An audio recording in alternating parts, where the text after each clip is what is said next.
আসসালামু আলাইকুম সুপ্রিয় শিক্ষার্থী বন্ধুরা, আশা করছি সকলেই ভালো আছেন। তো আমরা এই পর্বে যেটা শিখতে আসছি সেটা হচ্ছে থিওরি অফ নাম্বারের অত্যন্ত গুরুত্বপূর্ণ একটা থিওরি, যেটার নাম হচ্ছে ইউনিক ফ্যাক্টরাইজেশন থিওরাম অথবা অনন্য উৎপাদকীয়করণ থিওরি বা অনন্য উৎপাদকীয়করণ উপপাদ্য। সো এটাকে বলা হয় বেসিক্যালি পাটিগণিতের মৌলিক উপপাদ্য। তো এখন এই পাটিগণিতের মৌলিক উপপাদ্য অথবা ফান্ডামেন্টাল থিওরাম অফ অ্যারিথমেটিক্স এইটার মেইন কথাবার্তা কি, এটা আসলে কি বলতে চাইতেছে। তো এটা কি বলতে চাইতেছে তার আগে আমার একটা জিনিস খুব জরুরি জানতে হবে, সেটা হচ্ছে আপনি যদি মনে করেন 3 একটা নাম্বার, এখন 3 কি মৌলিক নাকি যৌগিক এইটা আপনি জানেন, কিন্তু আপনার ওটা দরকার নেই। আমি এখানে একটা কথা বলতে চাচ্ছি, সেটা হচ্ছে যেই কোনো যেই কোনো স্বাভাবিক সংখ্যার যেই কোনো স্বাভাবিক সংখ্যার অন্ততপক্ষে একটি মৌলিক উৎপাদক থাকে, অথবা কোনো একটা স্বাভাবিক সংখ্যা ডেফিনেটলি একটা অন্তত মৌলিক সংখ্যা দিয়ে ভাগ যাবে। এই কথাটা হচ্ছে একবারে বাংলা কথা। ধরেন আপনাকে যদি বলি 6, এটা একটা স্বাভাবিক সংখ্যা, রাইট? তো এখন এই স্বাভাবিক সংখ্যাটার অন্তত পক্ষে একটা মৌলিক উৎপাদক থাকবে। এর মানে হচ্ছে এই 6টা অন্তত পক্ষে কোনো একটা মৌলিক সংখ্যা দিয়ে ভাগ যাবে। সেটা হইতে পারে 2, হইতে পারে 3, অন্তত পক্ষে একটা, কিন্তু একের অধিক হইতে পারে, সমস্যা নেই। কিন্তু অন্তত পক্ষে কয়টা? একটা উৎপাদক থাকবে যেটা হবে মৌলিক। অর্থাৎ আপনাকে যদি বলা হয় এই যে 8, এই 8 সংখ্যাটাও কোনো একটা মৌলিক সংখ্যা দিয়ে ভাগ যাবে। এখন মৌলিক সংখ্যা কে? সেটা হচ্ছে 2, 3, দুইটা দিয়েই কিন্তু 8 ভাগ যায়। 6 কিন্তু 2 এবং 3 দিয়ে ভাগ যায়, তার মানে 6-এরও একটা মৌলিক উৎপাদক আছে। এই দুইটাই আছে বেসিক্যালি। তো আমরা কি বলছিলাম? আমরা বলছি অন্তত পক্ষে একটা থাকবে। যেমন ধরেন এই যে 11 নিজে একটা মৌলিক সংখ্যা, অর্থাৎ 11 কিন্তু 11 দিয়ে ভাগ যায়। দ্যাটস ওয়াই এই 11-এরও কিন্তু একটা মৌলিক উৎপাদক আছে, অর্থাৎ এই 11ও কিন্তু একটা মৌলিক সংখ্যা দিয়ে ভাগ যায়। এখন এই সবগুলো কথা বলার আগে আপনাকে বলতে হবে আপনি যে নাম্বারটা নিচ্ছেন, এই নাম্বারটা ডেফিনেটলি 1 অপেক্ষা বড় হবে। অর্থাৎ আমার এখানে যে কথাটা বলতে চাচ্ছি সেটা হচ্ছে 1 অপেক্ষা বড় প্রত্যেক স্বাভাবিক সংখ্যা, 1 অপেক্ষা বড় প্রত্যেক স্বাভাবিক সংখ্যার অন্তত পক্ষে একটা মৌলিক উৎপাদক থাকবে।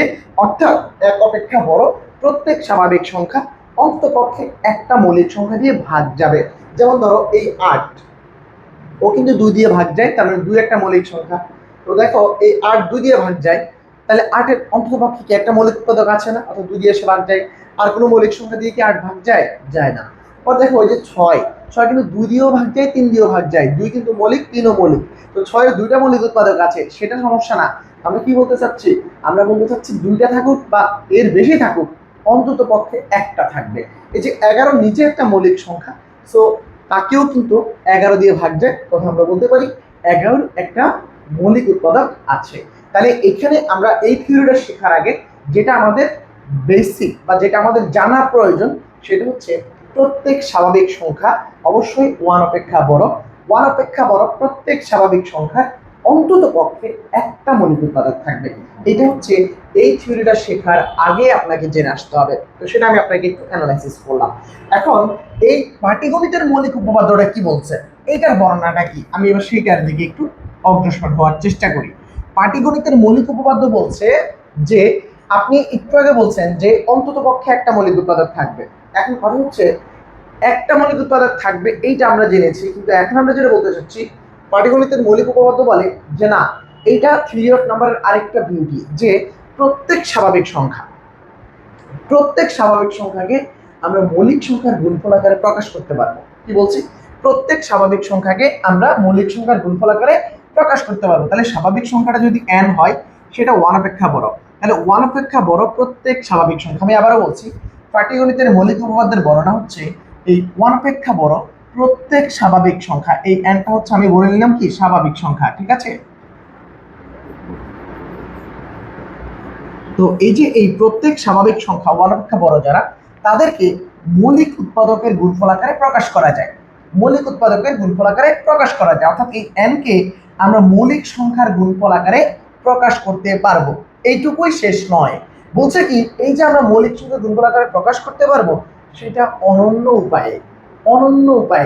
এটার মানে কি? এটার মানে একটু আপনাকে বোঝানোর চেষ্টা করি।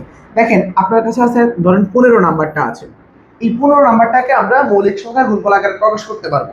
সেটা হতে পারে একটা মৌলিক সংখ্যা, 2টা মৌলিক সংখ্যা, 3টা মৌলিক সংখ্যা, 100টা মৌলিক সংখ্যা হইতে পারে, একের অধিক বা একটা। তো এই যে মৌলিক সংখ্যার গুণফল আকারে আমরা প্রকাশ করতে পারবো, এইটা আপনি চাইলে এই 15কে দুইভাবে প্রকাশ করতে পারবেন না। মৌলিক সংখ্যার গুণফল আকারে একভাবেই কেবলমাত্র একভাবে প্রকাশ করতে পারবেন। অর্থাৎ আমি 15 সমান লিখতে পারি 3 × 5। এখানে এইটাও মৌলিক, এইটাও কিন্তু মৌলিক। তার মানে আমি এই 15কে যেই মৌলিক সংখ্যাগুলো দ্বারা গুণ করে প্রকাশ করতে পারি তাদেরকে আমি পেয়ে গেছি। আপনি পৃথিবীর আর কোনো মৌলিক সংখ্যার সাহায্যে এই 15কে প্রকাশ করতে পারবেন না উইদাউট 3 and 5। অর্থাৎ এই 15কে আপনি মৌলিক সংখ্যার গুণফল আকারে যদি প্রকাশ করতে চান, যেভাবেই করেন আপনার 3 আর 5কে নিতে হবে। অন্য কোনো মৌলিক সংখ্যা দিয়ে আপনি 15কে গুণফল আকারে প্রকাশ করতে পারবেন না। এটাই হচ্ছে পাটিগণিতের মৌলিক উপপাদ্য। সো আমি আরেকটু উদাহরণ দিই। ধরেন আপনার সাথে আমি নিলাম হচ্ছে 105, এটা হচ্ছে 105। তো 105কে আমি লিখতে পারি 7 × 3 × কত 5। আপনি পৃথিবী উল্টা ফেলেন, কিয়ামতের আগ পর্যন্তও কোনোদিন মৌলিক সংখ্যার গুণফল আকারে 105কে অন্য কোনো সংখ্যা দিয়ে আনতে পারবেন না। অর্থাৎ মৌলিক সংখ্যা যদি আপনি রাখতে চান এবং এই 105কে যদি মৌলিক সংখ্যা দিয়ে প্রকাশ করতে চান, তাহলে আপনাকে ডেফিনেটলি 7, 3, 5 এই তিনটা সংখ্যা নিয়েই কাজ করতে হবে। অর্থাৎ 105কে মৌলিক সংখ্যার গুণফল রূপে আর কোনো সংখ্যা দিয়ে প্রকাশ করা সম্ভব না। এটাই হচ্ছে পাটিগণিতের মৌলিক উপপাদ্য। এখন আপনি বলতে পারেন যে ভাই আমি লিখতে পারি তো 3 × 7 × 5। হ্যাঁ দেখেন এটা লিখলেও কিন্তু 105 হয়। এখন আমার কথা হচ্ছে কি, ক্রম পরিবর্তন হইতে পারে, যে আপনি কাকে আগে নেবেন কাকে পরে নেবেন এটা আপনার চয়েস, কিন্তু এই তিনজনের বাহিরের কাউকে নিয়ে কখনোই আপনি 105কে প্রকাশ করতে পারবেন না। মৌলিক সংখ্যা অবশ্যই অন্য কোনো সংখ্যা দিয়ে করতে পারেন, সেটা সমস্যা না। যেমন আপনি লিখতে পারেন 2 × 1 × 5, এটাও কিন্তু 105কে দেখায় 105। কিন্তু আমাদের শর্ত হচ্ছে কি, যে সংখ্যাগুলো দিয়ে আমি গুণ করে দেখাবো সেটা মৌলিক হতে হবে। তার মানে কোনো স্বাভাবিক সংখ্যাকে মৌলিক সংখ্যার গুণফল রূপে প্রকাশ করা যায়, সেটা অনন্য রূপে প্রকাশ করা যায়, মানে কেবলমাত্র একভাবে প্রকাশ করা যায়। এই যে 105 বলেন, 15 বলেন, পৃথিবীর যে কোনো নাম্বার বলেন, আপনি যদি 25কে নেন, 25 আপনি জানেন 5 × 5 দুটাই মৌলিক সংখ্যা। তার মানে 25কে পৃথিবীর আর কোনো মৌলিক সংখ্যা দিয়ে আপনি গুণফল রূপে প্রকাশ করতে পারবেন না, রাইট? সো এটাই হচ্ছে এই ইউনিক ফ্যাক্টরাইজেশন থিওরেম তথা পাটিগণিতের মৌলিক উপপাদ্যের মেইন কনসেপ্ট। তাহলে আমরা এখানে দুটো জিনিস জেনেছি। একটা হচ্ছে যে পৃথিবীর সকল স্বাভাবিক সংখ্যা যারা 1 অপেক্ষা বড়, তাদেরকে মৌলিক সংখ্যা দিয়ে ভাগ করা যায়, অন্ততপক্ষে একটা মৌলিক সংখ্যা দিয়ে। এটা একটা কথা, এটা একটা জিনিস আমরা জেনেছি। দেন আমরা জেনেছি যে ইউনিক ফ্যাক্টরাইজেশন থিওরেমের বর্ণনা হচ্ছে যে পৃথিবীর সকল স্বাভাবিক সংখ্যা যারা 1 অপেক্ষা বড়, তাদেরকে মৌলিক সংখ্যার গুণফল রূপে প্রকাশ করা যায় এবং সেটা কেবলমাত্র একভাবে করা যায়। অর্থাৎ আপনি কোনো একটা স্বাভাবিক সংখ্যাকে মৌলিক সংখ্যার গুণফল রূপে প্রকাশ করে ফেলছেন কোনো একভাবে, আপনি বিকল্প কোনো পথে ওই স্বাভাবিক সংখ্যাটাকে মৌলিক সংখ্যার গুণফল রূপে প্রকাশ করবেন, এটা কোয়াইট ইম্পসিবল। এটা কোনোভাবেই পসিবল না, কোনো দিনও পসিবল না। অর্থাৎ আমি এখানে স্ট্রংলি যেটা বলতে চাই, এই যে 105কে আপনি তিনটা মৌলিক সংখ্যার গুণফল রূপে প্রকাশ করছেন, এই তিনটা ব্যতীত 105কে পৃথিবীর আর কোনো মৌলিক সংখ্যা দিয়ে গুণফল আকারে প্রকাশ করতে পারবেন না। দ্যাট ইজ কল্ড পাটিগণিতের মৌলিক উপপাদ্য অর্থাৎ ইউনিক ফ্যাক্টরাইজেশন থিওরেম অথবা fundamental theorem of arithmetics. I think আমি আপনাকে পাটিগণিতের মৌলিক উপপাদ্যের টোটাল কি কনসেপ্টটা বুঝিয়ে ফেলছি। এখন জাস্ট আমরা প্রুভ করব। সো এখানে এটা প্রুভ করার জন্য আমার এই কথাগুলো লাগবে, এর সাথে আমার লাগবে হচ্ছে ডিভিজিবিলিটি। ডিভিজিবিলিটি কি জিনিস সেটা আপনি জানেন। ডিভিজিবিলিটি আপনাকে আমি একবারে এই চ্যাপ্টারের প্রথম দিকে পড়িয়েছি। সো ডিভিজিবিলিটির একটু কনসেপ্ট আপনাকে তারপর আমি দিচ্ছি। মনে করেন যে আমরা বলতে চাই, ধরেন এই বি কে এ সংখ্যাটা ভাগ করে, এ এবং বি দুটা হচ্ছে ধরেন বাস্তব সংখ্যা। তো এই বাস্তব সংখ্যা বি কে এ ভাগ করে, ধরো বি কে এ ভাগ করে, এটা কিভাবে প্রকাশ করা হয়? আমরা বলছি বি কে এ ভাগ করে এভাবে প্রকাশ করা হয়, আর এ কে বি ভাগ করে এটা এভাবে প্রকাশ করা হয়। অর্থাৎ যে ভাগ করে সে থাকবে বাম পাশে, যে ভাগ মানে যাকে ভাগ করে সে থাকবে ডান পাশে। এটা হচ্ছে কথা। তো এইটাকে কিভাবে লেখা হয়? যে আমরা বলছি যে যদি ভি এ কে ভাগ করে, তাহলে অবশ্যই এ ইকুয়ালস টু ভি কিউ হবে। এটা আমরা ডিভিজিবিলিটি শিখেছি, এ ইকুয়ালস টু বি কিউ।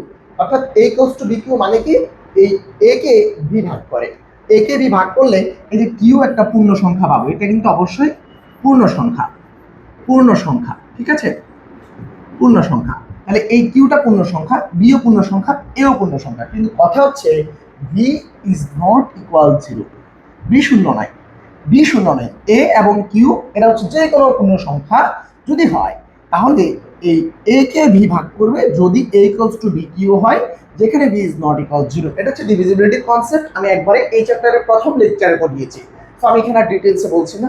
তাহলে এখন আমার তিনটা জিনিস জানা হয়ে গেল। একটা হলো কি, আমরা বলছি সকল স্বাভাবিক সংখ্যার অন্তত পক্ষে একটা মৌলিক উৎপাদক থাকে। দেন আমরা পড়েছি পাটিগণিতের মৌলিক উপপাদ্যের যে কনসেপ্ট সেটা কি বলতে চাচ্ছে সেটা আমরা পড়েছি। এবং থার্ড যেটা আমরা পড়েছি সেটা আগের লেকচারে, একটা প্রথম লেকচারের পড়া, সেখানে আমরা পড়েছি হচ্ছে কি, সেখানে আমরা পড়েছি ডিভিজিবিলিটি অর্থাৎ বিভাজ্যতা। সো এই টোটাল কি কনসেপ্ট গুলো জানার পরে এখন আমরা এই পাটিগণিতের মৌলিক উপপাদ্যটা প্রমাণ করব খুব সহজে। আপনি জাস্ট এতক্ষণ পর্যন্ত আমার যদি কথাগুলো শুনে থাকেন, ডেফিনেটলি আপনি সামনের দিকে পাটিগণিতের মৌলিক উপপাদ্যের যে বাংলা লেখাটা আপনার বইয়ে আছে এটা বোঝা আপনার জন্য কোনো কঠিন কাজ হবে না, একেবারে হাতের তুলিতে আপনি এটা শিখে ফেলতে পারবেন। সো এখন আপনাকে যেটা করতে হবে, কনসেন্ট্রেশন দিতে হবে। আর এখানে আপনাকে একটা কথা বলে দিই যে আপনি এই যে এতক্ষণ আমার কথাগুলো শুনলেন, এটা না শুনেও আপনি পড়ালেখা শুরু করতে পারতেন, কিন্তু ওই কনসেপ্টটাই আপনার মধ্যে বিল্ড হইতো না আসলে পাটিগণিতের মৌলিক উপপাদ্যটা কি বলতে চায়। সো আমি এতক্ষণ আপনাকে সেটাই আসলে বোঝানোর চেষ্টা করাইছি এবং ফিল করানোর চেষ্টা করছি যে আসলে পাটিগণিতের মৌলিক উপপাদ্যটা কি বলতে চায়। তো সেটা আপনি এখন ক্লিয়ার যদি হন তাহলে আপনাকে অভিনন্দন, আপনি সামনের অংশটুকু খুব ভালোভাবে বুঝবেন। তো এখানে একটু বলে দিই যে আপনি পরিশ্রম করতেছেন, রাইট? বাট আলটিমেটলি আপনি যখন সাকসেসফুল না হবেন, অর্থাৎ আপনি আপনার সাকসেসটা যখন ধরতে না পারবেন, ততক্ষণ পর্যন্ত আপনার এই পরিশ্রমের কোনো প্রুফ থাকবে না। আপনি কি রাত জাগতেছেন, নাকি সব কিছু বাদ দিয়ে, খেলা বাদ দিয়ে, খাওয়া বাদ দিয়ে, ঘুম বাদ দিয়ে আপনি আপনার যে কাজটা আপনি করতেছেন সেইটার এই যে পরিশ্রম, এই পরিশ্রমের একমাত্র প্রুফ হচ্ছে আপনি যে কাজটা করতে চাইতেছেন সেটা সাকসেসফুলি করতে পারা। অর্থাৎ আপনার আলটিমেট সফলতাটাই হচ্ছে আপনার পরিশ্রমের কি সঙ্গী, তথা পরিশ্রমের প্রুফ, পরিশ্রমের কি বলে হলফনামা বলতে পারেন। সো আপনি যদি সফল না হন, আপনি এখন কি করছেন? আপনি কি রাত জাগছেন, নাকি আপনার সবকিছু ত্যাগ করছেন? আপনি যখন ব্যর্থ হবেন, আপনার এই সকল পরিশ্রম কিন্তু ব্যর্থ, আপনার কোনো প্রুফ নেই। সো আমাদের যেটা করতে হবে, এমনভাবে করা উচিত যেন আপনি যেটা চান সেটা যেন হয়। সো আপনাদের এখন যেটা আমি বলতে চাই সেটা হচ্ছে, আপনি এই থিওরি অফ নাম্বারের পাটিগণিতের মৌলিক উপপাদ্যটা করতে আসছেন, একটু ধৈর্য সহকারে একটু কাজটা করেন, আলটিমেট সাকসেসটা আপনি পরীক্ষা হলে দেখাইতে পারবেন যে আপনি পাটিগণিতের মৌলিক উপপাদ্যটা খুব আরামসে লিখতে পারছেন। সো চলে আসেন আমরা এখন শুরু করি। তো এখানে প্রথমে বর্ণনাটা একটু লিখতে হবে। সো বর্ণনা তো আমি আপনাদেরকে অলরেডি বলছি, তো আমি আপনাকে লেখাটা স্কিপ করে যাচ্ছি, জাস্ট লিখে ফেলতেছি। ওকে, সো এখানে বর্ণনাটা কি আমি একটু লিখি। আপনারা যারা আমাদের ক্লাসগুলো দেখতেছেন ফেসবুকে অথবা ইউটিউবে, আপনারা কিন্তু আপনাদের অভিমতটুকু জানান না, আমাদের ক্লাসটা আপনার জন্য কেমন লেগেছে। আপনার জন্য যদি ভালো লেগে থাকে তাহলে আপনি এই ভিডিওর কমেন্টে জানিয়ে দিলে অন্য কেউ আসলে সেটা দেখতে পাবে কনফিডেন্স সহকারে। আর আপনার যদি খারাপ লেগে থাকে আপনি তাও যদি জানিয়ে দেন, অন্য কেউ আসলে সেটা অ্যাভয়েড করে যেতে পারবে। সো আপনাদের উচিত হবে আপনারা ক্লাসটা দেখে আপনার যে অভিমত সেটা এই ভিডিওর কমেন্টে জানিয়ে দেওয়া এবং বন্ধু বান্ধবের সাথে অবশ্যই শেয়ার করে দেওয়া। আর আপনারা যদি চান আমাদের পেইড কোর্সে আসতে, তাহলে আমাদের পেইড কোর্স কিন্তু অলরেডি সাজানো আছে। আপনারা চাইলে আমাদের পেইড কোর্সটা আগে দেখে শুনে তারপরে আপনারা আমাদের পেইড কোর্সে ভর্তি হতে পারবেন। তো বর্ণনা কিন্তু আমরা অলরেডি পড়ে ফেলছি। আমরা বলেছি যে কোন একটা স্বাভাবিক সংখ্যাকে মৌলিক সংখ্যার গুণফল রূপে অনন্য রূপে প্রকাশ করা যায়, কিন্তু আপনি চাইলে উৎপাদকগুলোকে আগে পরে করতে পারেন। অর্থাৎ আপনি যেমন লিখেছিলেন যে 105, 105কে আপনি লিখেছিলেন 735, এটা দিয়েও লিখতে পারেন। এটা সমান কিন্তু আপনি 375ও লিখতে পারেন। আপনি চাইলে কিন্তু 5-7 × 3ও লিখতে পারেন। দেখেন উৎপাদকগুলো কিন্তু সেম, উৎপাদকগুলো সেম, কিন্তু আপনি কি করছেন, উৎপাদকগুলো সেম রেখেছেন কিন্তু ক্রম পরিবর্তন করেছেন। তো এইটাই হচ্ছে আসলে বর্ণনা। কোনো একটা স্বাভাবিক সংখ্যাকে মৌলিক সংখ্যার গুণফল রূপে অনন্য রূপে প্রকাশ করা যায়, কিন্তু আপনি চাইলে ওই মৌলিক সংখ্যাগুলোকে উৎপাদকের পরিবর্তন করতে পারেন, মানে ক্রমের পরিবর্তন করতে পারেন, কাউকে আগে কাউকে পরে, এটা আপনার ইচ্ছা। আপনি যাকে ইচ্ছা আগে যাকে ইচ্ছা পরে রাখতে পারেন, কিন্তু আপনি যে উৎপাদকগুলো নিয়েছেন ওগুলো কোনোভাবে চেঞ্জ করার সুযোগ নেই যদি উৎপাদকগুলো মৌলিক সংখ্যা হয়।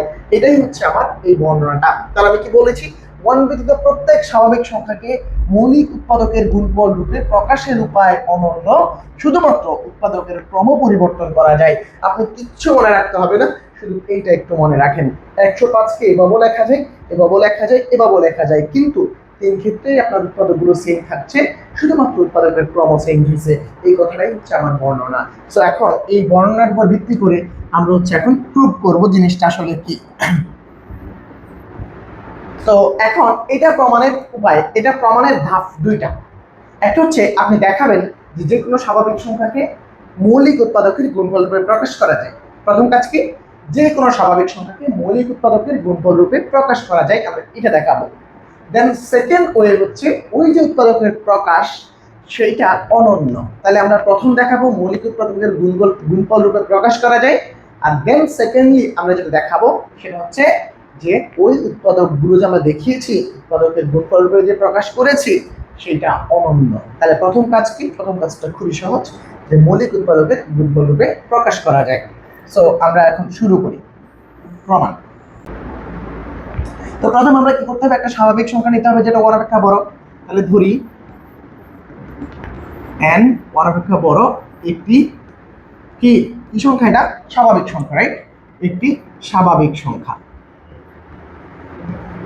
তো আপনাদেরকে আমি একেবারে প্রথমে বলেছি প্রত্যেক স্বাভাবিক সংখ্যার অন্ততপক্ষে একটা মৌলিক উৎপাদক আছে। তো যেহেতু এটা একটা স্বাভাবিক সংখ্যা সুতরাং এটার অন্ততপক্ষে একটা মৌলিক উৎপাদক আছে। তারপরে কি লিখবো, যেহেতু এক ব্যতীত প্রত্যেক স্বাভাবিক সংখ্যার, এক ব্যতীত প্রত্যেক স্বাভাবিক সংখ্যার অন্ততপক্ষে একটি কি আছে, মৌলিক উৎপাদক আছে, অন্ততপক্ষে একটি মৌলিক উৎপাদক।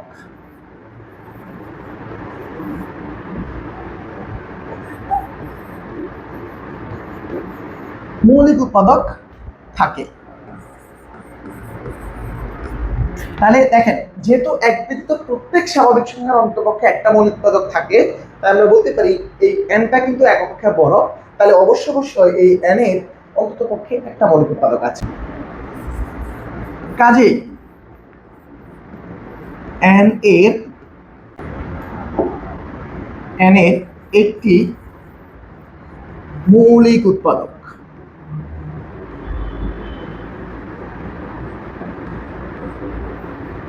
এন এর একটি মৌলিক উৎপাদক বিদ্যমান। খুবই ন্যাচারাল কথাবার্তা, ঠিক আছে? সো এন এর একটি মৌলিক উৎপাদক বিদ্যমান। এখন উৎপাদক থাকার কনসেপ্ট কি, দেখেন উৎপাদক থাকার কনসেপ্ট হচ্ছে আপনাকে যদি বি যদি এ কে ভাগ করে, বি যদি এ কে ভাগ করে, আপনি নিশ্চয়ই জানেন এ ইকুয়ালস টু বি কিউ, এটা কই থেকে আসছে, ডিভিজিবিলিটি থেকে আসছে। এখন এটার মানে কি, এটার মানে হচ্ছে এই বিটা হচ্ছে কার, বিটা হচ্ছে এ এর একটা উৎপাদক, বিটা হচ্ছে এ এর একটা উৎপাদক, বিটা হচ্ছে এ এর একটা উৎপাদক। তাহলে এখন আমরা এখানে কি বললাম, যে এন এর একটি মৌলিক উৎপাদক আছে, তার মানে অবশ্যই এই এন কে এরকম একটা সংখ্যা ভাগ করে, অর্থাৎ উৎপাদক। অর্থাৎ আমরা লিখতে পারবো এই এন ইকুয়ালস টু কি লিখতে পারবো, এন ইকুয়ালস টু কিছু একটা দিয়ে কিছু একটা থাকবে আর কি। এন ইকুয়ালস টু কি হবে, এন এর যে মৌলিক উৎপাদকটা সেই মৌলিক উৎপাদক দ্বারা আমরা লিখলাম হচ্ছে ফি1, এন এর মৌলিক উৎপাদকটা হচ্ছে ফি1। এখন ফি1 এর সাথে একটা এই যে এরকম করে একটা কিছু একটা গুণ হলো উৎপাদকের সাথে কিছু একটা, তো আমরা নিলাম সেটা হচ্ছে n1, রাইট? তাহলে আমরা এরকম একটা ব্যাপার লিখতে পারবো, রাইট? যেহেতু n এর একটি মৌলিক উৎপাদক বিদ্যমান, তাহলে আর কিছু হোক না হোক এরকম একটা লাইন হবে, ঠিক আছে? এরকম একটা লাইন হবেই হবে, কারণ ডিভিজিবিলিটির সংজ্ঞা অনুসারে এটা হয়। কারো উৎপাদক থাকলে উৎপাদকের সাথে কিছু একটা গুণ করলে সংখ্যাটা পাওয়া যায়। কারো উৎপাদক থাকলে, যেমন ধরো আমি বললাম 2 হচ্ছে 8 এর একটা উৎপাদক, তাহলে এই 8 পেতে হলে 2 এর সাথে 4 গুণ করতে হয়, তাহলে এই যে উৎপাদকের সাথে কিছু একটা গুণ করলে সংখ্যাটা পাওয়া যায়। তাহলে এই যে আমরা বলছি n এর একটি মৌলিক উৎপাদক আছে, তাহলে n এর মৌলিক উৎপাদকটা আমি ধরে নিলাম হচ্ছে p1, তাহলে এই p1 এর সাথে কিছু একটা গুণ করলেই তো সংখ্যাটা পাবো, that is divisibility. So I think আপনি এই ব্যাপারটা ক্লিয়ারলি বুঝছেন, এখন আমরা এটা লিখতে পারবো। তাহলে আমরা এই মৌলিক উৎপাদকটা ধরে নিই, তাহলে মনে করি মৌলিক উৎপাদকটি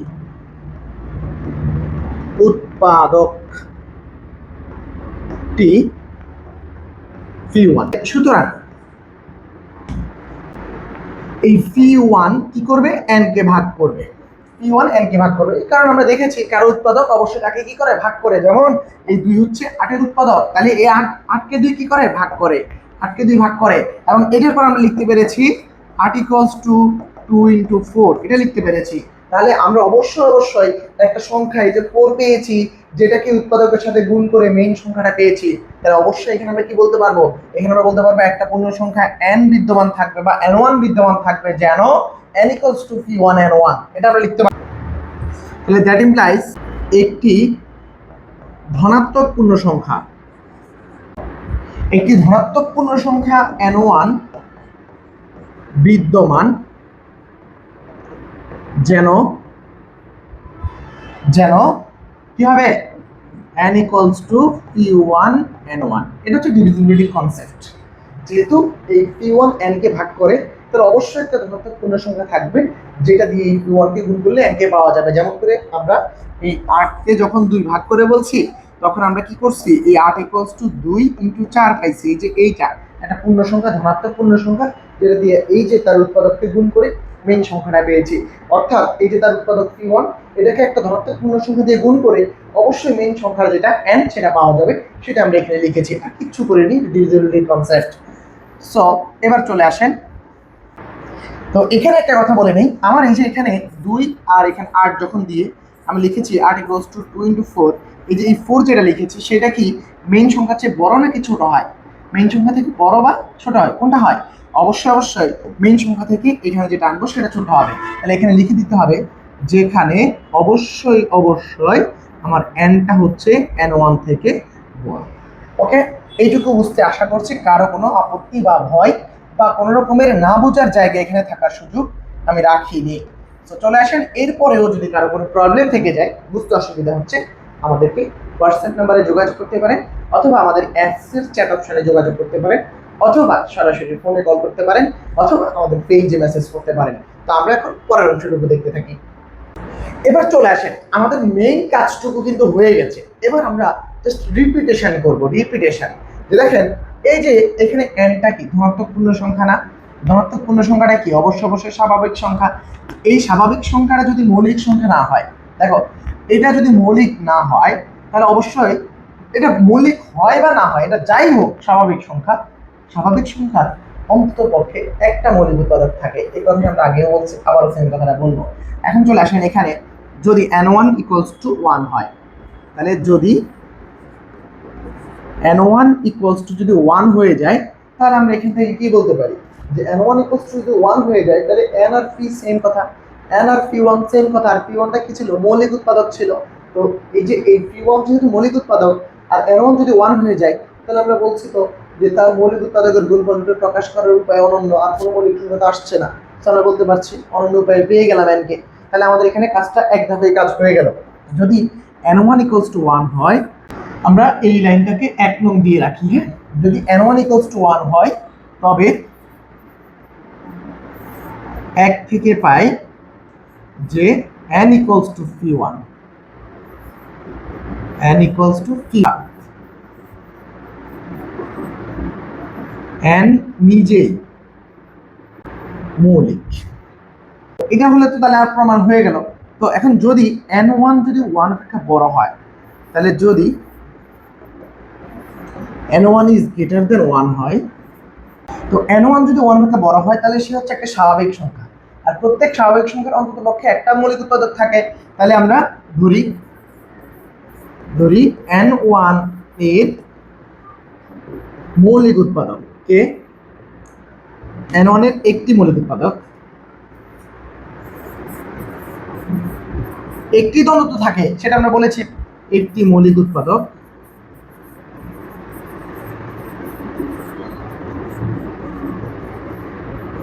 p2। ওকে, তাহলে এই p2 যদি মৌলিক উৎপাদক হয়, আমরা কি বলতে পারি? সুতরাং আগের মতো করে, সুতরাং আমরা এই p2টা n1 কে কি করবে? ভাগ করবে। আমরা বলতে পারি p2 ডিভাইড বাই কি n1। তো এটা ইমপ্লাই করা হচ্ছে যে n1 equals to p2 into n2, যেখানে এই n2টা হচ্ছে একটা ধনাত্মক পূর্ণ সংখ্যা। n2টা কি ধনাত্মক পূর্ণ সংখ্যা? যেমন করে আমরা লিখছি, এটি ধনাত্মক পূর্ণ সংখ্যা n1 বিদ্যমান, যেন n equals to p1 n1। Same মতো এখানে লেখার কথা হচ্ছে একটি ধনাত্মক পূর্ণ সংখ্যা n2 বিদ্যমান, যেন n1 equals to p2 n2, যেখানে অবশ্যই লিখে দিবা যে n2টা অবশ্যই n1 থেকে ছোট। এটা হবে, আমরা এটা ওই আগেরটা তো বলেছি, সেম ওইটা এখানে বলেছি। ওকে, সো এইটা এখন চলে আসো সেম কথা, আবার এই যে এখানে যে লিখেছি n1 = 1 হয়, সেম ওইটা এবার লিখবো n2 = যদি 1 হয় তাহলে এই ঘটনাটা ঘটবে। তো আমরা এই যে এবার ওই ওখান থেকে আসি, এই যে 1 নং থেকে আসি। তো এখন 1 নং এ n1 এর মান বসিয়ে কি পাই? 1 নং n1 এর মান বসাইলে কি পাই? 1 নং n1 এর মান বসাইলে n = পাচ্ছি হচ্ছে যে p1 p2 ইনটু হচ্ছে n2, যেখানে আমরা অবশ্যই লিখে দিব nটা সবার বড়, তারপরে n1, তারপরে হচ্ছে n2। এখন কনসেপ্ট আবার আগের মতো, যে এবার যদি আমার n2 যদি হচ্ছে 1 হয়ে যায় তাহলে আমরা বলতে পারবো n = p1 p2। এখন যদি n2 = 1 হয় তবে n = p1 ইনটু p2, যেখানে p1 p2 দুটাই মৌলিক সংখ্যা, অর্থাৎ n হলো p1 এবং p2 সংখ্যার গুণফল। যদি n2 এই যে এই n2টা 1 অপেক্ষা বড় হয় তাহলে উপরের এই প্রক্রিয়াটা আমরা কয়বার প্রয়োগ করব? অলরেডি দুইবার প্রয়োগ করছি, তাহলে এটা আমরা কি বলতে পারি যে n2 যদি অপেক্ষা বড় হয় তাহলে উপরোক্ত প্রক্রিয়া বারবার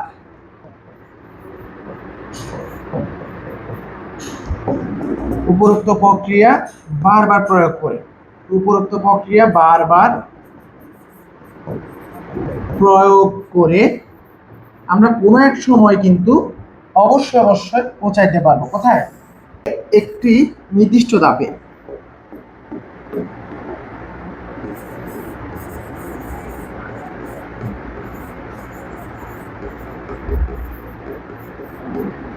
নির্দিষ্ট ধাপে পর, তাহলে এই উপরোক্ত প্রক্রিয়াটা বারবার প্রয়োগ করলে আমাদের কি হবে? একটি নির্দিষ্ট ধাপে সমাপ্তি ঘটবে। এখন সেটা 3 ধাপ, 4 ধাপ, 5 ধাপ, 10 ধাপ, 20 ধাপ, 100 ধাপ, 120 ধাপ, 1 কোটি ধাপেও গিয়েও কি হতে পারে? সমাপ্তি করতে পারে। এখন আমরা তো এটা 1 কোটি বার করবো না, তাই না? আমরা 2 বার করে যখন দেখছি এরকম ঘটনা ঘটছে, আমরা বলতে পারি বারবার প্রয়োগ করলে এটা নির্দিষ্ট একটা ধাপে গিয়ে কি হবে? সমাপ্তি ঘটবে, রাইট? অর্থাৎ p1 p2 p3 pr। তাহলে আমরা এতক্ষণে যেটা পেলাম সেটা হচ্ছে আমরা n কে মৌলিক সংখ্যার গুণফল রূপে প্রকাশ করতে পেরেছি। এখন আমাদের দেখাইতে হবে এই যে এই গুণফলটা, এই মৌলিক সংখ্যাগুলো অনন্য উপায়ে লেখা যায়, অর্থাৎ এই মৌলিক সংখ্যাগুলো এখানে যা আছে এর বাহিরের আর কোনো মৌলিক সংখ্যা দিয়ে বা অন্য কোনো মৌলিক সংখ্যা দিয়ে এই n কে প্রুভ করা বা দেখানো যায় না। যেমন করে ধরো আমি এখানে যদি 3টা চিন্তা করি, n যদি আমার 105 হয় তাহলে আমরা লিখতে পারি 3 5 × 7, তাই না? এই যে এই উপায়ে আমরা পেয়ে গেছি। এখন আমাদের দেখাইতে হবে যে এই উপায়টাই অনন্য, এর বাইরে আর কোনো উপায় নেই। যে উপায়ে আপনি মৌলিক সংখ্যা নেবেন এখানে 105 আসবে, এর বাইরে আর কোনো উপায় নেই। আমরা এটা দেখাবো এখন, মানে অনন্যতা অর্থাৎ ইউনিকনেস।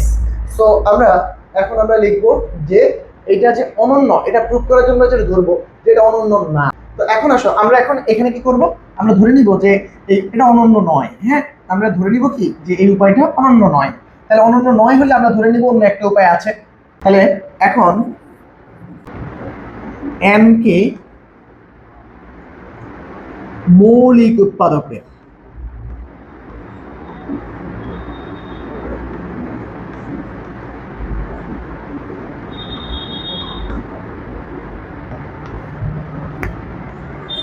গুণফল রূপে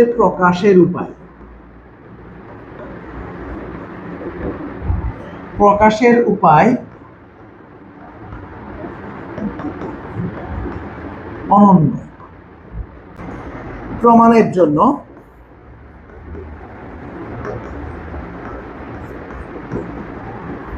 মনে করি যদি সম্ভব হয়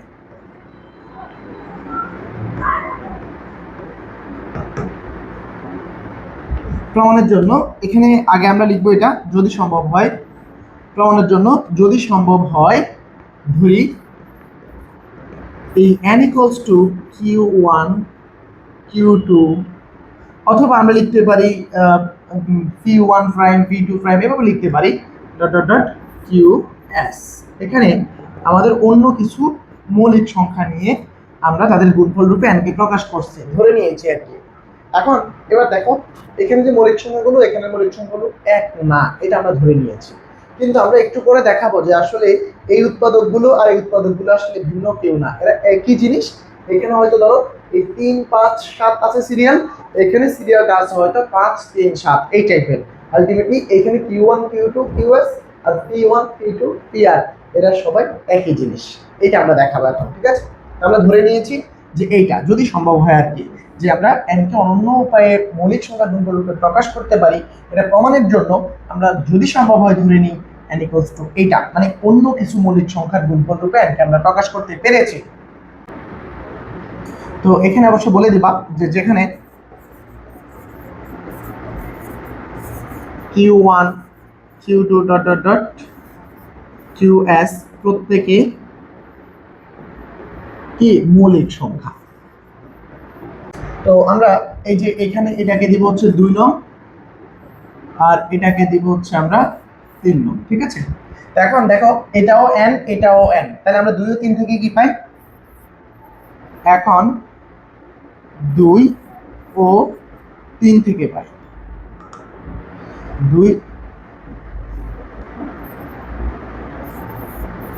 2 এবং 3 নং থেকে পাই কি পাই? যে p1 p2 dot dot dot pr equals to q1 q2 dot dot dot qs। এইটা অবশ্যই দুটো থেকে আমরা বলতে পারি, যেহেতু এটা এটা সমান, আমরা বলতে পারি এটাও n এটাও n, তাহলে এটা ইকুয়ালস টু এটা, লেফট সাইড সমান হলে রাইট সাইড সমান হতে বাধ্য। তো আমরা তাই লিখেছি ডেফিনেটলি। এখন এখানে চলে আসো, আমাদের কোনগুলো থেকে আমরা প্রুভ করেছি, আমরা কোনগুলো নিয়ে এসেছি প্রমাণ করার জন্য। প্রথমে আমরা দেখিয়েছি যে এইটা হচ্ছে, এটা আমরা দেখিয়েছি এটা আছে, এই এরকম মৌলিক সংখ্যাগুলো আছে আমরা দেখিয়েছি।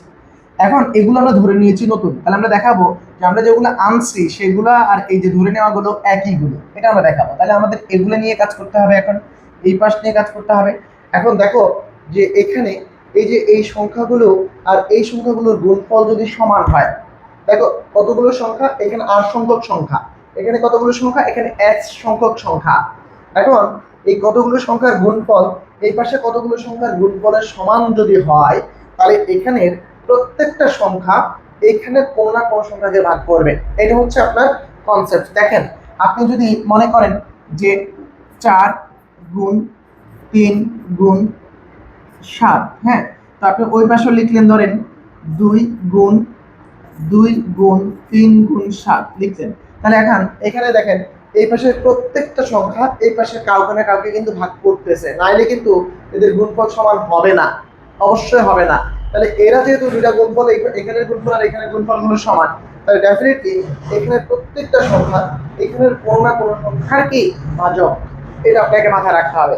তাহলে এখানে প্রত্যেকটা সংখ্যা এখানের কোনো না কোনো সংখ্যা কি হবে, ভাজক হবে, মানে এই পাশের কোনো না কোনো সংখ্যাকে ভাগ করবে। দেখো এই যে এখানে 4 না, এখানে 4, এখানে এই পাশটাকে আমি বিবেচনা করি, তাহলে এই যে এইটা এই দুইটাই 5 4 কে কিন্তু ভাগ করতেছে, 3 3 কে ভাগ করতেছে, 7 7 কে ভাগ করতেছে। তাহলে এখানে প্রত্যেকটা সংখ্যা এই পাশের কারো না কাউকে কিন্তু ভাগ করতেছে। তাহলে আমরা বলতে পারি যে এই গুণফলগুলো যদি সমান হয়, তাহলে অবশ্যই এইখানকার প্রত্যেকটা সংখ্যা ওইখানকার কাউকে না কাউকে করবে, ভাগ করবে, অবশ্যই মৌলিক সংখ্যা। এখন এই মৌলিক সংখ্যা হওয়াতে ঝামেলা হয়ে গেছে, এই পাশের গুলো মৌলিক সংখ্যা, এই পাশের গুলো মৌলিক সংখ্যা। এখন এই মৌলিক সংখ্যা এই ধরেন p1টা এখানে কাউকে কিন্তু ভাগ করবে, তার হয়তো কিন্তু সে এই গুণফলটা সমান হইতে পারে না। আবার p2টা এখানকার কাউকে ভাগ করবে, তার হয়তো কিন্তু এই গুণফলটা সমান হইতে পারে না। এটা কই থেকে আসছে, মানে এই কথাটা কই থেকে বললাম, এটা ডিভিজিবিলিটির কনসেপ্ট। যে আপনি যদি এই যে এই পুরো সংখ্যাটা সমান লিখতে চান কতগুলো সংখ্যার গুণফল রূপে, তাহলে অবশ্যই এই পাশের সংখ্যাগুলো ইন্ডিভিজুয়ালি ওইখানে কাউকে না কাউকে ভাগ করবে। এটা হচ্ছে ডিভিজিবিলিটির বৈশিষ্ট্য। আমরা থিওরি অফ নাম্বার পড়তেছি, এটা কিন্তু কুইন অফ ম্যাথমেটিক্স, এটা ডিউটি কিন্তু লুকিয়ে থাকে। তো আমরা এখানে বের করতে হবে লুকিয়ে থাকা বিউটিগুলোকে বের করতে হবে।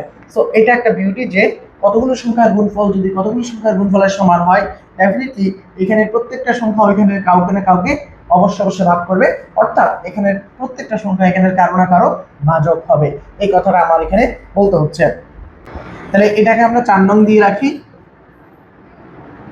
এগুলো আলাদা কথাবার্তা। হ্যাঁ, তাহলে এখন আমরা কি বলতে পারি, এই যে এই পুরো সংখ্যাটা মানে এই সবগুলো সংখ্যার গুণফলকে অবশ্যই এই যে এইটা সমান যেহেতু লিখেছি, তাহলে এখান থেকে আমরা বলতে পারি এদের প্রত্যেকের এই পুরো গুণফলটার এটা একটা ভাজক, এটা আরেকটা ভাজক, এটা আরেকটা ভাজক, এরা প্রত্যেকেই এই পুরোটার এক একটা কি ভাজক বা উৎপাদক। তো উৎপাদক যেহেতু অবশ্যই অবশ্যই এই P1টা এইটার কাউকে না কাউকে ভাগ করতেছে, এই P2টা এখানে কাউকে না কাউকে ভাগ করতেছে। যেমন ধরো আমি লিখলাম হচ্ছে 3 × 6 18, এই 18কে কিন্তু আমাদের 3 ভাগ করে এবং 18কে কিন্তু আমাদের 6 ভাগ করে। এই ছাড়া আপনি আর কোনো সংখ্যা 9 আছে, হ্যাঁ আপনি 9 দিতে পারেন, এখানে 9 দিয়েও কিন্তু আমার 3 × 6 18 কিন্তু ভাগ যায়।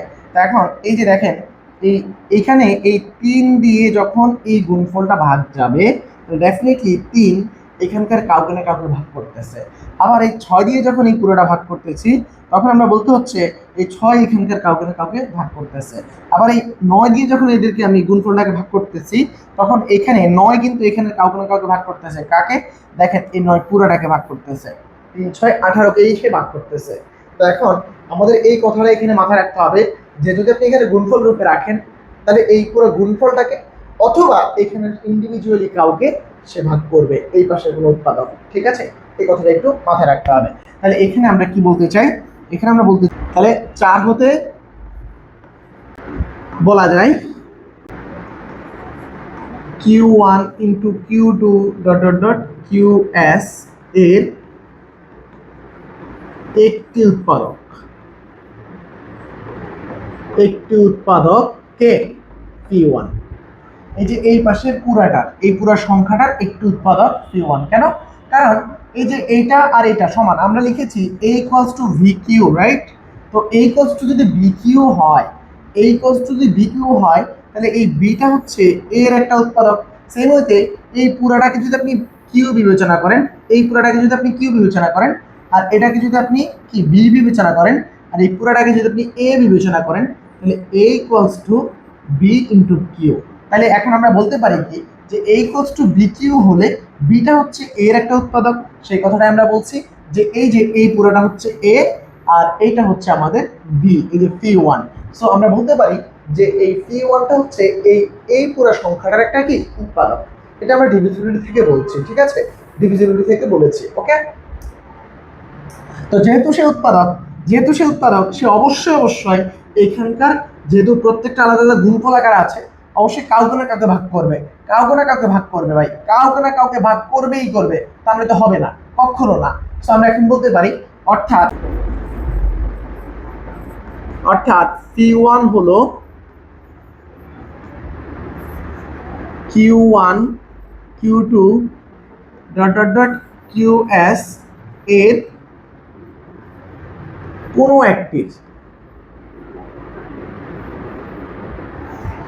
একটি ভাজক। মানে কি, এখানে কোনো একটিকে এই P1টা কি করবে, ভাগ করবে। এখানে কোনো একটিকে P1টা কি করবে, ভাগ করবে। তাহলে ধরে নিলাম ধরো Q1 কে ভাগ করবে, কারণ Q1 কে যেটাকে ভাগ করবে সেটা, এখন কোনটাকে ভাগ করবে আমরা জানি না, তো যেটাকেই ভাগ করতেছে আমরা সেটাকে ধরে নিব হচ্ছে Q1 কি এটাকে ধরতে হবে না, এটাকে আমি জানি না। এটা ধরো এখানে আছে 3, তাহলে 3টাকে এখানে নিয়ে আসলাম, তো হইলো কি, সমস্যা তো নাই, গুণফল আকারে আছে, সেটাকে আগে পরে নিয়ে আসা যায়। তাহলে এখন আমরা এখান থেকে বলতে পারি এদের যে কোনো একটাকে কে করে, কি P1 ভাগ করে। তো অর্থাৎ P1 হচ্ছে এদের যে কোনো একটা ভাজক। তাহলে আমরা এখন ধরে নিই, তাহলে ধরি P1 হলো Q1 এর ভাজক। এখন বলতে পারো ভাই Q1 এরই ভাজক হবে, আপনি যেইটাকে ভাগ করবে P1 সেটাকেই Q1 বলেন, সমস্যা নেই। Q1 এখানে আছে, এখানে থাকার কি মাস্ট না, এখানে থাকলে অসুবিধা কোথায়, অসুবিধা নেই। সো আমরা বলতে পারি ধরি P1 হলো Q1 এর কি ভাজক। এখন একটা মুশকিল আছে, মুশকিলটা কি দেখেন, Q1টা কি ছিল, Q1 Q2 সবগুলা কিন্তু মৌলিক সংখ্যা ছিল, আবার P1 P2 এগুলা কি, এগুলো কিন্তু মৌলিক সংখ্যা। এখন এই যে Q1 যেহেতু মৌলিক সংখ্যা, তাকে ভাগ করতে পারে কে? তাকে ভাগ করতে পারে 1 এবং সে নিজে। এছাড়া আর কেউ কিন্তু ভাগ করতে পারে না। তাহলে আমরা বলতে চাই যেহেতু Q1 তাকে ভাগ করতেছে, তাহলে Q1 হয় 1 হবে অথবা Q1 Q1 হবে। তারা এছাড়া তো আর কিছু হওয়ার সুযোগ নেই, কারণ এই Q1টা মৌলিক সংখ্যা, মৌলিক সংখ্যাকে ভাগ করতে পারে 1 এবং সে নিজে। আমরা বলতেছি Q1 তাকে ভাগ করতেছে, তো Q1 যদি ভাগ করতে হয় তাহলে Q1 কি হওয়া লাগবে? Q1 হয় 1 হবে অথবা Q1 Q1 এর সমান হবে। এখন Q1 কিন্তু আবার 1 হওয়া পসিবল না, কেন? কারণ Q1 মৌলিক সংখ্যা। তো Q1 যেহেতু মৌলিক সংখ্যা, সে তো 1 হইতে পারে না। তার মানে আরেকটা অপশন আছে কি, Q1 Q1 এর সমান হইতে পারে। সো আমাদের এইটা হওয়ার বিকল্প নেই। তাহলে আমরা বলতে পারি যে যেহেতু Q1 যেহেতু Q1 মৌলিক সংখ্যা, তাই P1 equals to 1 অথবা P1 equals to Q1। এটা ছাড়া সম্ভব না, কারণ Q1 টা মৌলিক সংখ্যা, আর মৌলিক সংখ্যাকে ভাগ করতে পারে সে নিজে এবং 1। তাহলে এখন P1 ভাগ করতেছে বলছি, তাহলে P1 যদি ওরে ভাগ করতে হয় ভাই, তাহলে P1 কে 1 হওয়া লাগবে অথবা P1 হচ্ছে Q1ই হওয়া লাগবে। তো আমরা এখন তাই বললাম যে যেহেতু Q1 মৌলিক সংখ্যা, সুতরাং P1 equals to 1 অথবা P1 equals to Q1। এখন আসো P1 equals to 1 হওয়া পসিবল না, বিকজ P1 নিজেও মৌলিক সংখ্যা। এখন আমরা বলতে পারি কি যে এখন P1 is not equal 1, কারণ P1 নিজেই মৌলিক। P1 যেহেতু মৌলিক, তো মৌলিক সংখ্যা তো 1 অপেক্ষা বড় সবাই। তাহলে আমরা বলতে পারি P1 মৌলিক যেহেতু, সে কারণে P1 is not equal 1। তাহলে আমরা বলতে পারি সুতরাং P1 equals to Q1। তাহলে এই যে দ্বিতীয় অপশনটা কার্যকর হবে। প্রথমটা যেহেতু হবেই না আমরা শিওর, দ্বিতীয়টা হওয়া ছাড়া Q1 কে ভাগ করা পসিবল না। তো সেই মতে আমরা Q2 এর কথা বলতে পারি, Q3 এবং একইভাবে P2 P3 সমান কথা বলতে পারি। তো এই কথাগুলো পরবর্তীতে আমরা বলেছি আর কি। সুতরাং 4 নং হতে পাই। দেখো আমরা বলছি P1 আর Q1 সমান, উভয় পক্ষে আছে। 4 নম্বর উভয় পক্ষে তো আছে একটা P1 আর একটা Q1, দুটো সমান দিলে বাদ দিয়ে দিতে পারি। আমরা লিখতে পারি 4 নম্বর হতে পাই P2, এবারে P1 নাই, P2 P3 dot dot dot Pr equals to হচ্ছে Q2 Q3 dot dot dot Qs। এবার ওই কথাটা P1 এর জন্য যেমন করে বলছি, এবার আমরা P2 এর জন্য বলবো। এবার আমরা কি বলতে পারি যে যেহেতু যে এখানে এই P2টা অবশ্যই এদের কারো না কারো কি হবে, ভাজক হবে। অর্থাৎ এখানে এই P2টাকে আমরা যদি B বিবেচনা করি, এটাকে যদি B বিবেচনা করি, আর এই পুরোটাকে যদি আমরা A বিবেচনা করি, তাহলে A equals to B Q. এই যে এটা হচ্ছে কিউ, ঠিক আছে, এটা হচ্ছে কিউ। তাহলে A equals to B Q, তাহলে বিটা হচ্ছে এর একটা ভাজক। তাহলে আমরা বলতে পারি এর ভাজক মানে এদের এখানে যেহেতু গুণফল আকার আছে, এদের কারো না কারো ভাজক হবে কে, পি। তাহলে আমরা এখন একই কথা P2 এর জন্য বলতে পারি, যে কথাটা P1 এর জন্য বল। তাহলে আমরা কি বলতে পারি অনুরূপভাবে, মানে এখানে আর পুরোটা দেখাবো না, অনুরূপ প্রক্রিয়া আর কি, অনুরূপভাবে P1 P1 তো অলরেডি ক্লোজ। P2 অবশ্যই Q2 Q3 dot dot dot Qs মৌলিক সংখ্যাগুলির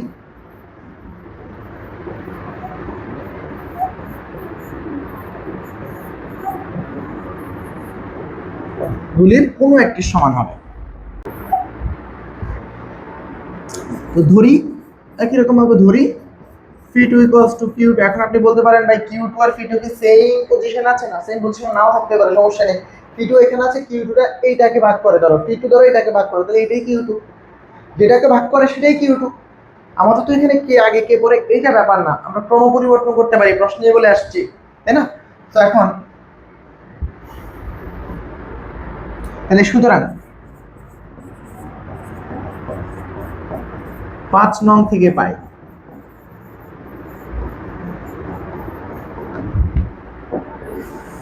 5 নং থেকে। এখন দেখো এভাবে আমরা এই P2টাকেও Q2 এর সাথে বাদ দিয়ে দিতে পারি, তাই না? 5 নং থেকে পাই P3 P4 dot dot dot PR equals to Q3 Q4 dot dot dot QS। তো এই যে এই প্রসেসিং এর মধ্যে যদি আগায়, তাহলে উপরোক্ত উপায়ে অগ্রসর হলে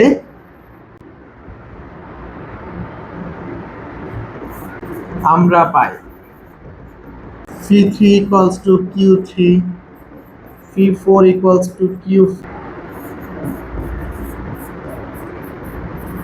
ইত্যাদি, এগুলো আমরা পাই। এখন ঘটনা হচ্ছে ভাই আপনি তাহলে এটা কেন লিখেন নাই PR equals to QS লিখেন নাই কেন? কারণ আমরা তো জানি না এখনো যে এই পাশে যতগুলো ওই পাশে ততগুলো কিনা। তাহলে এখন এইটা দেখানোর জন্য আমাদের কি করতে হবে, সেকেন্ড ওয়েতে যে আমরা R আর S কে সমান দেখাইতে হবে। এখন আমরা দেখাবো কি R আর S কিন্তু সমান, এটা আমরা দেখাবো। R আর S সমান আমরা দেখাবো। এখন লাস্ট ধাপ এটা যে আমাদের R আর S কে সমান দেখাইতে হবে। তাহলে সর্বশেষ আমরা দেখাবো যে R equals to S, অর্থাৎ এখানে যতগুলো মৌলিক সংখ্যা আছে এখানে ততগুলোই আছে, তার মানে এখানকার কোনো একটা এখানকার কোনো একটার সাথে সমান হবেই হবে, তাই না? যতগুলো এখানে ততগুলো এখানে, তাহলে আমরা বলতে পারবো এখান থেকে একটা এখান থেকে একটা এখান থেকে একটা এখান থেকে একটা দাহনে বাদ দিয়ে দিলে একটা টাইমে কি হয়ে যাবে, 0 equals 1 equals to 1 হয়ে যাবে, রাইট? দুই পাশ থেকে সবগুলো জিনিস কাটা চলে যাবে, তখন আমাদের জিনিসটা প্রুভ হয়ে যাবে। এখন আমরা আর আর এস কে সমান দেখাবো। তো আর আর এস সমান দেখানোর জন্য আমরা প্রথমে ধরে নিই, মনে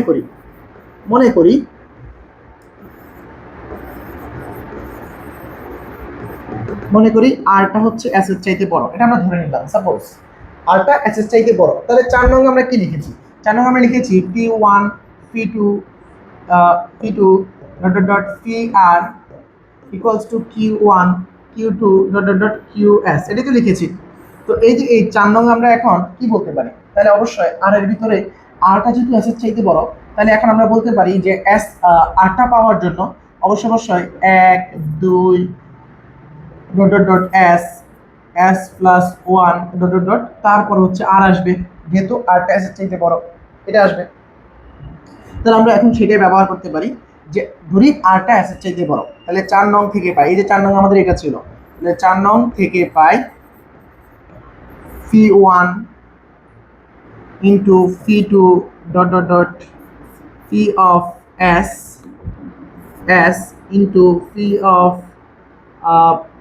S plus 1 dot dot dot P of R, সর্বশেষটা হচ্ছে R। এই সংখ্যাগুলো হচ্ছে আমার এই পাশে ছিল R যেখানে ছিল P এর সাথে, আর ওই পাশে আমার কি আছে? ওই পাশে আমার আছে হচ্ছে Q1 Q2 dot dot dot QS, right? Sorry QS। এখন আপনি অলরেডি দেখিয়েছেন যে এখানে এই যে যতগুলো আছে এখানে এই পাশে যে দেখেন S সংখ্যক তো এখানেও আছে এখানেও আছে, তাহলে এই S সংখ্যক আর এখানের S সংখ্যক কিন্তু সমান হবে, মানে এখানকার একটা সমান আমরা অলরেডি দেখিয়েছি। তাহলে আমরা বলতে পারি যে এই P1টা এই Q1 এর সাথে চলে যাবে, P2টা Q2 এর সাথে চলে যাবে, PSটা QS এর সাথে চলে যাবে, কারণ এরা সমান আমরা অলরেডি দেখিয়েছি। এখন আমাদের বাড়তি যেটা থেকে যাচ্ছে সেটা কি, যে আমরা এখন এখানে কি ব্যবহার করছি? তাহলে এখন এটা আপনি এভাবে কাটবেন না, আমি জাস্ট দেখানোর জন্য কাটা। তাহলে এখন P1 equals to Q1 P2 equals to Q2 dot dot dot PS equals to QS, PS equals to কি QS, এখানে বসিয়ে দেই। এটা হচ্ছে আমার ধরেন 6 নং, হ্যাঁ QS 6 নং এ বসিয়ে পাই কি পাই 6 নং এ বসিয়ে পাই আমরা কিছু মৌলিক সংখ্যার গুণফল ইকুয়ালস টু 1 থাকে, রাইট? 6 নং এ এগুলো যদি বসিয়ে দেই তাহলে আমাদের এখানে থাকতেছে হচ্ছে, দেখেন এই যে এই অংশগুলো কাটা চলে যাচ্ছে, তখন আমার কি থাকতেছে? তখন আমার থাকতেছে হচ্ছে যে PS plus 1 into PS plus 2 into এইভাবে এই শেষ পর্যন্ত আমার যাবে কোথায়? PR পর্যন্ত গিয়ে এই পাশে থাকতেছে হচ্ছে 1। দেখেন এইটা মৌলিক সংখ্যা, এটা মৌলিক সংখ্যা, এটা মৌলিক সংখ্যা, কতগুলো মৌলিক সংখ্যার গুণফল 1, যা অসম্ভব, এটা কখনোই সম্ভব না। তাহলে আমরা লিখতে পারি কি যা অসম্ভব। কেন অসম্ভব? কারণ এরা সবাই মৌলিক সংখ্যা। কারণ Ps+1 Ps+2 Pr প্রত্যেকেই মৌলিক। এখন মৌলিক সংখ্যা তো আমরা জানি 2 থেকে শুরু, 2 এর উপরে আছে, 2 থেকে ছোট তো নাই। তাহলে এই যে মৌলিক সংখ্যাগুলোর গুণফল, 2 থেকে বড় কোনো সংখ্যার গুণফল সেটা 1 কখনোই হতে পারে না যদি তারা পূর্ণ সংখ্যা হয়। আর মৌলিক সংখ্যা যেহেতু এরা তো পূর্ণ সংখ্যাই, তাহলে এই যে প্রত্যেকটা মৌলিক সংখ্যা এরা সবাই 2 এর থেকে বড়, তো 2 থেকে বড় বা 2 এর সমান, তো এদের গুণফলটা 1 এর হতে পারে, এই জন্য লিখলাম যা অসম্ভব। তো আমরা এখানে কি বলতে পারি, যে এখান থেকে বলা যায়, তাহলে সুতরাং আমরা বলতে পারি যে আর কে আমরা ধরে নিয়েছি এস এর চাইতে বড়, এটা পসিবল না। তো অনুরূপভাবে আমরা এখানে ধরে নিয়েছি হচ্ছে আর কে বড়, যদি আমরা এস কে বড় নিতাম তাহলে আমরা দেখাইতাম কি, দেখাইতে পারতাম যে এস টাও আর থেকে বড় না, তাহলে এস আর থেকে বড়ও না, এস আর থেকে ছোটও না, তাহলে এস আর থেকে কি সমান নিশ্চয়ই। তাহলে অনুরূপভাবে আমরা কি দেখাইতে পারি, অনুরূপভাবে দেখানো যায় s is not greater than, s টা অবশ্যই আর থেকে বড় না, এটা দেখানো যায় অনুরূপভাবে। আপনি এখানে জাস্ট s কে এখানে নেবেন আর এই পাঁচটাকে আগে লিখে আর পর্যন্ত লিখে তারপরে সামনে আগাবেন আর কি, মানে সেম কাজটা আর কি। তো দেখানো যায় s is not আর থেকে বড় আর কি। তো অর্থাৎ s equals to r। সুতরাং n equals to c1 c2 cr এবং n equals to q1 q2 qs অভিন্ন। সো আই থিঙ্ক আমি আপনাদেরকে পুরো পাটিগণিতের মৌলিক উপপাদ্যটা বুঝাতে পারছি। এখানে আপনার স্টেপ বাই স্টেপ কনসেপ্টটা একটা ম্যাথকে কল্পনা করে করাটা সবচেয়ে বেটার। আপনি 105-এর সেটা দিয়ে করলে সবচেয়ে বেটার হয়, ঠিক আছে? সো আপনারা আশা করছি এই পাটিগণিতের মৌলিক উপপাদ্যটা সবাই বুঝে গেছেন। আপনারা সবাই আপনাদের বন্ধুদের সাথে এই ভিডিওটা, এই ক্লাসটা যদি আপনাদের ভালো লেগে থাকে অবশ্যই শেয়ার করবেন এবং এই ভিডিওর কমেন্ট বক্সে জানাবেন আপনার কেমন লেগেছে। ধন্যবাদ। অন্য কোনো ক্লাসে আবার দেখা হবে। আসসালামু আলাইকুম।